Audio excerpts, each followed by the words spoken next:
কানাডার অন্টারিওতে, বিশেষ করে সাদার্ন অন্টারিওতে অনেক স্নো পড়ছে কাল রাত থেকে, এবং আজ সকালেও গুঁড়ি গুঁড়ি বৃষ্টি হচ্ছে। এটা আসলে স্নো রেইন, অর্থাৎ রেইনের মতো দেখা যাচ্ছে কিন্তু আসলে স্নো পড়ছে। তো এরকম হচ্ছে কাল সারা রাত ধরে 15 থেকে 20 সেন্টিমিটার, কোথাও কোথাও 40 সেন্টিমিটার পর্যন্ত স্নো পড়েছে, এবং এটা খুবই কষ্টকর মানুষের জন্য যারা কালকে রাত্রে কাজ থেকে বাড়ি ফিরেছে।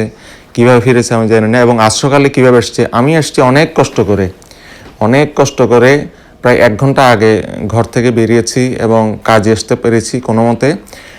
যদিও গভর্নমেন্ট স্নো পরিষ্কার করছে মেইন রোডগুলোতে, কিন্তু সাইড ওয়াক বা অন্যান্য যে সমস্ত ছোট ছোট রোড আছে সেগুলোতে কিছুই করছে না। আপনারা দেখতে পাচ্ছেন যে এই সমস্ত সাইড রোডগুলোতে তারা কোনো আপনার সল্ট বা কিছু এরকম মেজারমেন্ট নেয় পরিষ্কার করার জন্য, মানুষজন আটকা পড়ে আছে।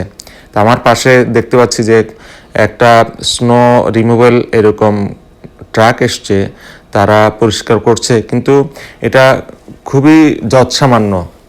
টরন্টোর মতো এত বড় একটা সিটিতে এরকম ওরা অনেকগুলো ট্রাক প্রেরণ করা উচিত ছিল। আমি এখানে দেখানোর চেষ্টা করছি, স্নোয়ের লেয়ারটা দেখেন কত বড় লেয়ার, অর্থাৎ এরকম সবখানে মানুষজন, এগুলো খুব কষ্ট হবে আজকে পরিষ্কার করতে। এত বড় স্নোয়ের স্তূপ সবখানে।